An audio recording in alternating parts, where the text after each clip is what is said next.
नमस्कार दोस्तों, स्वागत है आपका द ट्रेंडिंग फर्नीचर चैनल पे, जहां फर्नीचर की हर कहानी में बसी है भारत की संस्कृति। आज हम चलेंगे उस जमीन पर जहां मिट्टी में खुशबू है, जहां हवेलियों की दीवारें इतिहास सुनाती है और जहां फर्नीचर शाही, देसी और दमदार है। जी हाँ, हम बात कर रहे हैं पंजाब के पारंपरिक फर्नीचर की। तो आइए खोदते हैं इस विरासत को, जहाँ लकड़ी की हर नक्काशी कहती है साडा स्टाइल ही बखरा है।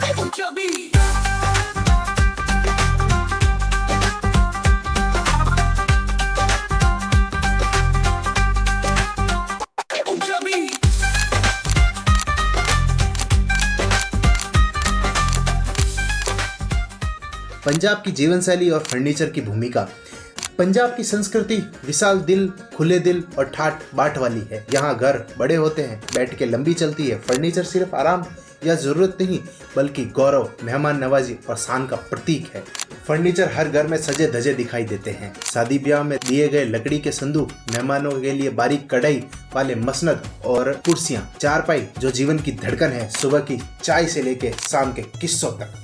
पंजाब में कहावत है, फर्नीचर जितना भारी, घर उतना नामी।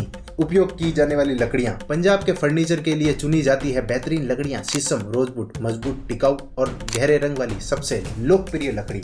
उसके बाद सागवान, टीक वुड, महंगी लेकिन शानदार नक्काशी और फिनिशिंग वाली।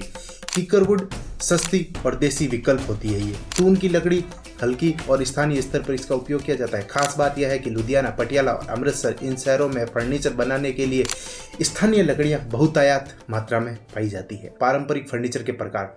पंजाबी फर्नीचर भारी भरकम और नक्काशीदार होते हैं। आइए देखते हैं कुछ पारंपरिक फर्नीचर की शैलियां। सबसे पहले चारपाई मजबूत लकड़ी और जूट या कपड़े की बुनी हुई रस्सी से बनी होती है। मसनद और बैत की कुर्सियां, मुड्डे सबसे लोकप्रिय होते हैं। संदूक या बक्सा दहेज और यादों से भरा खजाना, जिस पर फूल और धार्मिक प्रतीकों की नक्काशी होती है। पिंजरा अलमारी, जालीदार अलमारी, पीतल और लोहे के हैंडल के साथ। तख्त या दीवान से सटे लंबे लकड़ी के तख्त, जिन पर मेहमान बिठाए जाते हैं। नक्काशीदार चित्रकारी और सजावटें। पंजाबी फर्नीचर को सबसे अलग बनाता है वहाँ की नक्काशी और सजावट। नक्काशी में बेल बूटे, लता और पत्ता, मोर और धार्मिक आकृतियां उकेरी जाती है। पेंटिंग, कुछ जगह लकड़ी पर हाथ से चित्रकारी की जाती है। सजावट पीतल, कांच के टुकड़े, मिरर वर्क और हाथ से तराशी गई आकृतियां उकेरी जाती है। अमृतसर और पटियाला में आज भी कुछ पारंपरिक परिवार पीढ़ियों से केवल नक्काशी का काम करते आ रहे हैं। और हाँ दोस्तों, अगर अब तक वीडियो अच्छा लगा है तो सब्सक्राइब कीजिए द ट्रेंडिंग फर्नीचर चैनल को, ताकि आगे की और दिलचस्प कहानियां भी आप मिस न करें। हवेली और गुरुद्वारे से जुड़ा फर्नीचर। पंजाब की प्राचीन हवेलियां और गुरुद्वारे फर्नीचर कला का जीवंत उदाहरण है। हवेलियों के झरोके, खिड़कियां और दरवाजे हाथ से तराशी गई लकड़ी से बने होते हैं। गुरुद्वारे में गुरु ग्रंथ साहिब के विशेष आसन और मसनद इससे बनाए जाते हैं। गुरुओं के समय से जुड़ा पाट लकड़ी की ऊंची चौकी होती है। कई गुरुद्वारों में 18वीं सदी का फर्नीचर आज भी सुरक्षित है। अब एक नजर डालते हैं निर्माण प्रक्रिया पर। पारंपरिक पंजाबी फर्नीचर बनाना एक कला है। सबसे पहले लकड़ी को सुखाना, सीजनिंग की प्रक्रिया से उसे गुजारना। डिजाइन हाथ से या कागज पर तैयार की जाती है।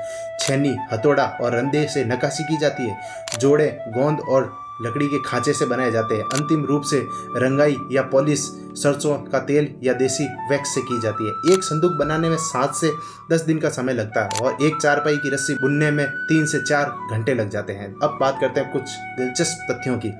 पंजाब के गाँव में अब भी कुछ परिवार वधु संदूक को पीढ़ियों से सहेजते आ रहे हैं। मुड्डा स्टूल का पंजाबी डिजाइन अब इंटरनेशनल पहचान बना चुका है। आइकिया जैसे कंपनियां इसे कॉपी कर रही है। पंजाबी फर्नीचर की नक्काशी वाली दीवारें अब 5 स्टार होटलों के हेरिटेज लुक के लिए इस्तेमाल होती है। फेरों के लिए लकड़ी का मंडप पंजाब में अब भी पारंपरिक रूप से कारीगर हाथ से बुनते हैं। लुधियाना, जालंधर और मोगा पंजाब के सबसे बड़े फर्नीचर उत्पादन केंद्र है, जहां हजारों कारीगर और छोटे उद्योग जुड़े हुए हैं। पंजाब की फर्नीचर इंडस्ट्री हर साल करोड़ों रुपए की इकोनॉमी पैदा करती है और पंजाब का फर्नीचर न सिर्फ भारत बल्कि अमेरिका, कनाडा, यूरोप तक एक्सपोर्ट होता है। आधुनिक पंजाब और बदलता डिजाइन। आज के दौर में फर्नीचर डिजाइन में बदलाव आया। परंपरागत डिजाइन अब मॉड्यूलर फर्नीचर में ढल रही है। बैत और शीशम की कुर्सियां अब कैफे और रेस्टोरेंट में ट्रेंड कर रही है। पंजाबी टच वाला फ्यूजन फर्नीचर इंस्टाग्राम और पिंटरेस्ट पर हिट कर रहा है। लुधियाना, जालंधर और मोगा आज भी पंजाब के प्रमुख फर्नीचर उत्पादन केंद्र में से है। चुनौतियां और भविष्य। मशीनों के कारण हस्तशिल्प कारीगरों की संख्या घटी है। युवा पीढ़ी शहरी डिजाइनों की ओर झुक रहे हैं, लेकिन सोशल मीडिया और रीजनल ब्रांड इस विरासत को फिर से जीवित कर रहे हैं। विदेशों में रहने वाले पंजाबी अब नए घरों में पारंपरिक तख्त, मुड्डा और संदूक को स्टाइल स्टेटमेंट की तरह उपयोग कर रहे हैं। और दोस्तों, अगर आपने अभी तक सब्सक्राइब नहीं किया है तो तुरंत सब्सक्राइब कीजिए द ट्रेंडिंग फर्नीचर चैनल को, ताकि इस तरह की और कहानियां आप सबसे पहले देख सकें। तो दोस्तों, ये थी कहानी पंजाब के पारंपरिक फर्नीचर की, जहां हर लकड़ी का टुकड़ा कहानी सुनाता है, हर संदूक में छुपी है सदियों पुराने राज। ये फर्नीचर सिर्फ लकड़ी नहीं, ये मेहनत, संस्कृति और पीढ़ियों की अमानत है। आज भी जब कोई मुड्डा, तख्त या संदूक देखते हैं तो उसमें सिर्फ डिजाइन नहीं बल्कि पूरा पंजाब झलकता है।